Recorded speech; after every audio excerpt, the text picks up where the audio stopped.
एक स्टोरी से बात शुरू करता हूँ। Real story.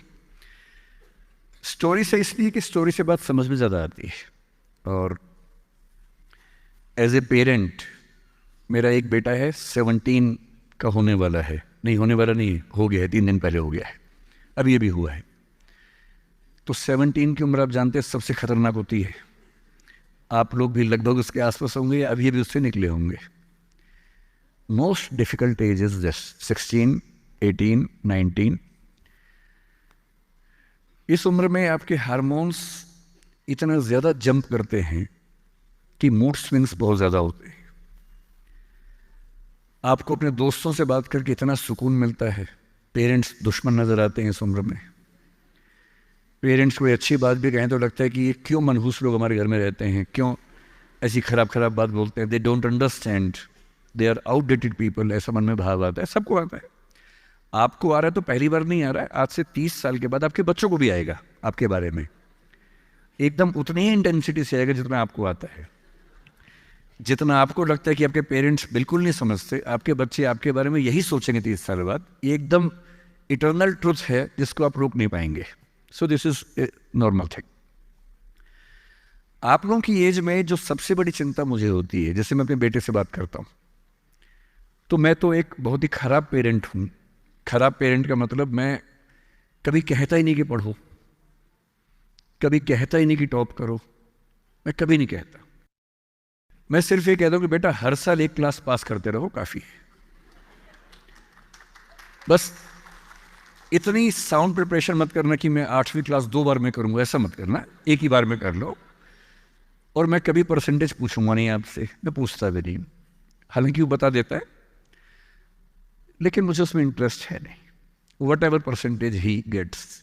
And we also have a daughter, I mean I am not the biological father, she is a relative's daughter, so she lives with us. हम दोनों बच्चों से बोलते हैं कि हम कभी नहीं पूछेंगे परसेंटेज क्या है, ना हम पूछते हैं, ना हमारा इंटरेस्ट है।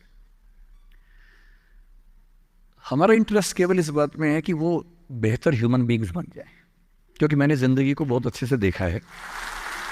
और मैं एक बहुत ही ख़राब स्टूडेंट रहा हूँ स्कूल में, बहुत बदमाश, शरारती, कम पढ़ने वाला।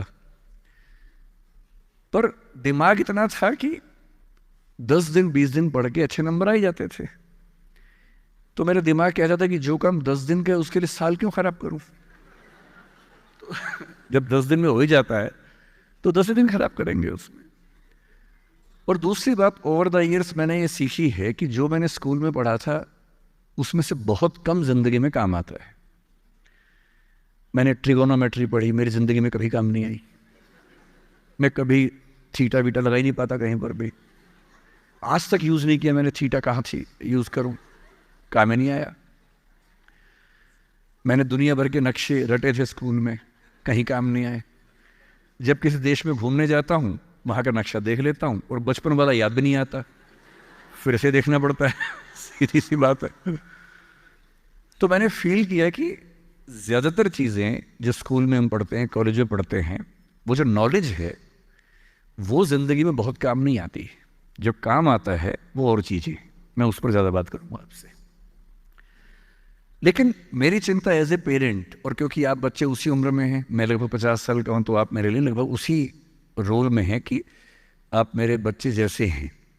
क्योंकि जो बच्चे होते हैं ना, अपने पेरेंट्स से बड़ी नफरत करते हैं, दूसरों के पेरेंट्स की सुन लेते हैं बात। तो आप मेरी बात सुन लेंगे, अपने घर में नहीं सुनेंगे। जैसे मेरा बेटा मेरी बात नहीं सुनता है, वो शायद यहाँ सीएम साहब की बात सुन लेगा। तो दूसरों की बात सुनना आसान होता है, अपने पेरेंट्स की बात सुनना मुश्किल होता है। तो आप सुन रहे हैं इसलिए मैं सुना रहा हूँ आपको। तो जो कहानी मैं आपको सुनाना चाह रहा हूँ एक रियल कहानी है, और मेरी सबसे बड़ी चिंता अपने बच्चों को लेकर, आपको लेकर वही रहती है। मैं जब भी कोई कहानी सुनाता हूँ, नाम, जगह, वो सब बदल देता हूँ ताकि किसी की प्राइवेसी पर हमला ना हो। सबकी राइट टू प्राइवेसी है ना। एक बच्चा था जिसको मैं जानता हूँ, बचपन से जानता हूँ, बहुत ही ज़बरदस्त आर्टिस्टिक बच्चा, म्यूज़िक का उस्ताद। उसके घर में लगभग सब लोग म्यूज़िक के उस्ताद थे, इंस्ट्रूमेंटल म्यूज़िक, वोकल म्यूज़िक, हर चीज़ में अच्छा, पढ़ने में भी ठीक, बढ़िया। और जब हम स्कूल में थे, वो मेरी क्लास में तो नहीं था, थोड़ा सा अलग क्लास में था, पर स्कूल में बहुत पॉपुलर था। Being into music. I was in debating, he was into music. और बाद में उसने हमारा स्कूल छोड़ भी दिया कुछ समय के बाद, फिर वो कहीं और चला गया, फिर हमारा मिलना नहीं हुआ। उस समय ना तो व्हाट्सएप था ना यूट्यूब था, तो बाद में मिलने का स्कोप भी नहीं रहता था। जो एक बार चला गया वो चला ही जाता था उस समय। अब तो बच्चे ज़िंदगी भर दोस्त रहते हैं।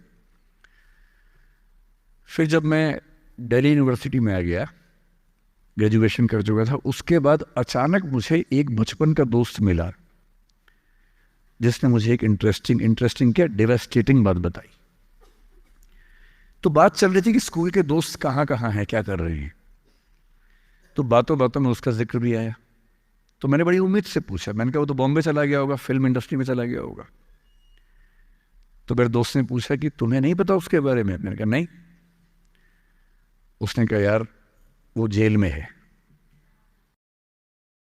And he was one of the most creative students of our school. मैंने कहा जेल में क्यों है? बोले सच में नहीं पता। मैंने कहा सच में नहीं पता मुझे। बोले वो ग्रेजुएशन करने के लिए जब गया तो पता नहीं क्या हुआ, उसकी थोड़ी संगति खराब हो गई। बैड कंपनी जिसको हम बोलते हैं, जो इस उम्र में अच्छी लगती है, वही वाली। तो कॉलेज लाइफ में थोड़ी बहुत बैड कंपनी सबकी होती ही है, हल्की फुल्की होती है, एक सामान्य बात है। अच्छा, बच्चा बच्चा ना रहे ये भी तो अच्छी बात है ना। थोड़ा बचपन तो जीना भी चाहिए, थोड़ा शरारतें करनी भी चाहिए। पर किसी किसी का दुर्भाग्य होता है कि ज्यादा हो जाता है, उसके साथ ऐसा हुआ। उस सब प्रोसेस में उसको ड्रग्स की आदत लग गई। और ड्रग्स एक ऐसी चीज है, एडिक्शन ऐसी चीज है कि उसमें वन वे रास्ता होता है, टू वे नहीं होता है। आप जा सकते हैं, वापस नहीं आ सकते।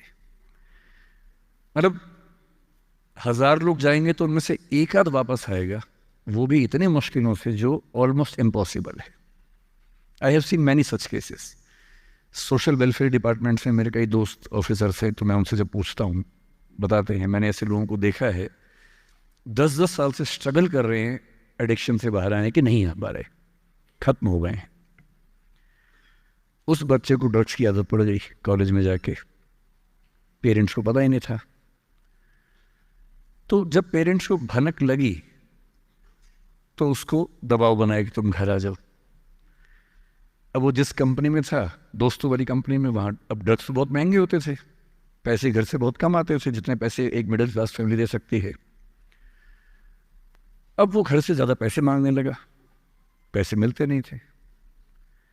उसको अपने ही घर के लोगों पर गुस्सा आने लगा। तो एक बार वो अपने घर आया हुआ था छुट्टियों में, और वहाँ भी वो कुछ कुछ करता रहता था। उसके पेरेंट्स ने उसको बहुत समझाया कि बेटा ऐसा मत करो। और एक दिन इस बात पे झगड़ा बढ़ गया। भाई आप पेरेंट्स की चिंता समझेंगे आज से 30 साल बाद, जब आपके बच्चे इस एज में होंगे ना, आपकी नानी मर जाएगी उस समय। नानी मरना एक मुहावरा है, इससे मतलब बहुत चिंता में रहेंगे उस समय आप। और उस दिन पता नहीं क्या हुआ, एक झगड़ा हुआ, क्योंकि जो एडिक्शन के शिकार हैं उनका दिमाग उनके कंट्रोल में नहीं होता है। यहाँ तक कि जो ड्रिंक करते हैं, ड्रिंक एक लेवल से ज़्यादा कर लें तो दिमाग कंट्रोल से बाहर निकलने लगता है। ड्रग्स में तो ये एलिमेंट बहुत ज़्यादा होता है। और आधी रात को उसने क्या किया, उसने अपनी फैमिली के 5 लोगों का मर्डर कर दिया। मर्डर। किसी को चीट मत करना, ड्रग्स में मत जाना, क्योंकि इन रास्तों पे जाने के बाद वापसी का रास्ता नहीं है, पूरी जिंदगी खत्म हो जाती है। एक शायर ने कहा है, बस एक कदम गलत उठाता राह शौक में, राह शौक का मतलब शौक के रास्ते पर चल पड़े थे। बस एक कदम गलत उठाता राह शौक में, मंजिल तमाम उम्र मुझे ढूंढती रही। मेरी मंजिल जिंदगी भर मुझे ढूंढती रही, कहाँ चला गया? सिर्फ एक गलती हुई थी और उस एक गलती ने कहीं का नहीं छोड़ा। आपको लग रहा होगा कि ये तो पापा जैसा है, प्रीच कर रहा है हमें, पापा डोंट प्रीच वाला भाव मन में आ रहा होगा अपनों के। पर मेरा काम ही है, मैं क्या करूं? मुझे जितनी चिंता अपने बच्चे की उतनी आपकी चिंता है, तो मैं तो बोलूँगा। आप मानेंगे नहीं मानेंगे आपकी मर्जी है, लेकिन ईश्वर ना करे कुछ गलती हुई तो बाद में आप इस बात को याद ज़रूर करेंगे कि किसी ने समझाया था हाथ जोड़कर, और हम उसके बाद भी नहीं समझे थे। कुछ भी करना, उस रास्ते पर मत जाना। और इस रास्ते पर लोग क्यों जाते हैं? इसकी जो साइकोलॉजी में सबसे बड़ा रीज़न है, उसको पीयर ग्रुप प्रेशर कहते हैं। पीयर ग्रुप का मतलब है आपके दोस्तों का ग्रुप, गैंग, जिसको गैंग कहते हैं। जो डेवलपमेंटल साइकोलॉजी है, जो साइकोलॉजी स्टडी करती है कि बच्चे जैसे जैसे बड़े होते हैं उनकी साइकोलॉजी कैसे चेंज होती है, इसको बोलते हैं डेवलपमेंटल साइकोलॉजी। उसमें माना गया है कि ये जो एज है, टीन एज, ये गैंग एज है। गैंग एज का मतलब 3-4 दोस्तों का ग्रुप होता है, वो गैंग की तरह से ऑपरेट करता है। एकदम सीक्रेट्स रहते हैं उस ग्रुप में, आपस में बातें करते हैं, जैसी कोई आसपास से निकलता चुप हो जाते हैं।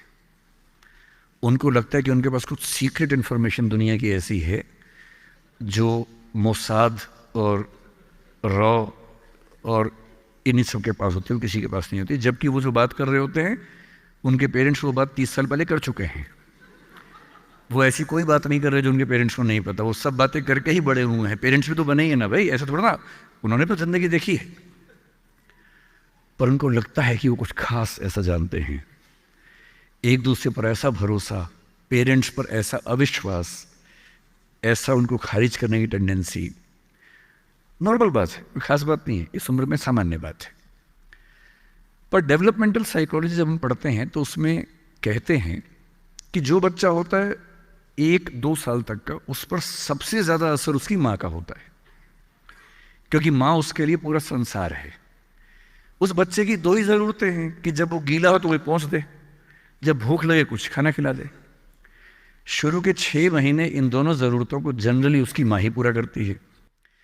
तो उसको धीरे धीरे लगता है कि जो माँ है ना, यही मेरा सब कुछ है, और माँ की हर बात को फॉलो करता है वो। 6 महीने के बाद थोड़ा सा बाहर का खाना, घर के बाकी मेंबर्स का असर पड़ने लगता है। 2 साल के बाद जब बच्चा पहली बार स्कूल जाता है, 2 या 3 साल के बाद, तो आप देखेंगे प्राइमरी स्कूल में टीचर्स आमतौर पे महिलाएं होती हैं, विमेन होती हैं, मेल्स नहीं होते हैं। उसके 2 रीज़न है। एक तो मेल्स में इतनी पेशेंस होती नहीं आमतौर पे। अपना ही बच्चा हो तो 2 मिनट के लिए चिकोटी काटना, प्यार करना ठीक है, 2 मिनट के बाद नहीं झेल पाते वो। और बच्चा अगर रोने लगे, उनके चश्मा उतार के मारे, थप्पड़ मार दे, मूंछ खींच ले, इरिटेट हो जाते हैं। 5 मिनट के बाद तो बच्चा पिटता ही पिटता है अपने बाप के हाथों। इसलिए बच्चे भी बाप के पास कम जाना पसंद करते हैं, जाते हैं 1-2 मिनट के लिए, फिर भागाते हैं वहाँ से। इनको पता है कि ये जो ब्रेक इवन होने वाला है, टाइम आ गया है, अब इस टाइम पर निकल जाना चाहिए।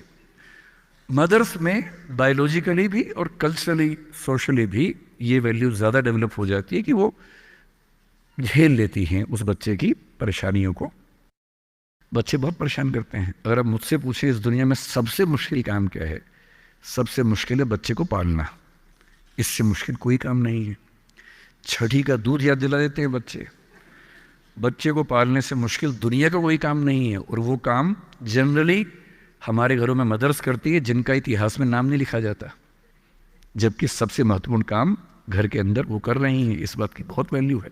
कई जगह पेरेंट्स, मतलब फादर्स भी कर रहे हैं कुछ हद तक, लेकिन जनरली दुनिया में ज़्यादा ये काम अभी तक महिलाओं के हाथ में जाता है। जब बच्चा स्कूल जाता है तो स्कूल जाने के बाद आप देखें जो लेडी टीचर होती है, जिसको बच्चा प्यार से मैम कहता है, मैम, ऐसे बच्चे के लिए मैम दूसरा भगवान होता है मम्मी के बाद। कुछ समय के बाद भगवान नंबर 1 मैम हो जाती है, भगवान नंबर 2 मम्मी हो जाती हैं। और अगर मैम ने कुछ कहा है और मम्मी कह रही गलत है, तो बच्चा घूर के देखता है कि तुम बताओगी मुझे, वो भगवान है वो तो मेरी। तो बच्चे को मैम पे भगवान जैसा भरोसा होता है। फिर जब वो बड़ा होने लगता है, 10, 11, 12, 13 साल का, 13 की एज आते आते बच्चों में जो बायोलॉजिकल चेंजेस होने शुरू होते हैं, बड़े परेशान होते हैं, पशुपेश में होते हैं कि ये क्या हमारे साथ हो रहा है, हमारी ज़िंदगी चेंज हो रही है अचानक, उनको ऐसा लगने लगता है। उस उम्र के जो हार्मोन्स हैं वो उनको पेरेंट्स से दूर करते हैं, क्योंकि उनको जिस तरह की आज़ादी चाहिए, पेरेंट जानते हैं कि ये उम्र सही नहीं है, तो पेरेंट्स रोकते हैं, समझाते हैं, फ़ोन का यूज़ कम करो, इंटरनेट कम करो, तुम्हारा दोस्त ठीक नहीं है, तुम्हारी कंपनी ठीक नहीं है, अच्छे दोस्त रखो, ये करो, वो सब करते हैं। उनकी मजबूरी है, उनको पता है कि ये उम्र फिसलने वाली है। और बच्चों को लगता है कि मैं जहाँ जहाँ आज़ादी चाहता हूँ यही दो लोग मेरे दुश्मन हैं, पता नहीं ये डिजर्व नहीं करते मुझे, they don't deserve a child like me. फिर वो पेरेंट्स से झूठ बोलना, छिपाना, हर बच्चा उस उम्र में झूठ बोलना शुरू कर देता है। कुछ बहुत प्यारे मासूम बच्चों को छोड़ दूं मैं 1-2%, बाकी सब थोड़ा बहुत झूठ तो बोल लेते हैं। कुछ ज़्यादा शातिर हो जाते हैं, इतना खतरनाक झूठ बोलते हैं, लाई डिटेक्शन टेस्ट करवा लेंगे तो भी नहीं पकड़ में आएंगे, इतना अच्छा झूठ बोलने लग जाते हैं क्योंकि उन्होंने सीख लिया दोस्तों से सब करके। और ये जो उम्र है 13 से 19, जो गैंग एज है, ये जो दोस्त हैं, इनका असर इतना ज़्यादा होता है। और आपकी पर्सनैलिटी कैसी है, हर गैंग में 4-5 लोग होते हैं, उनमें से एक मुखिया होता है, उनका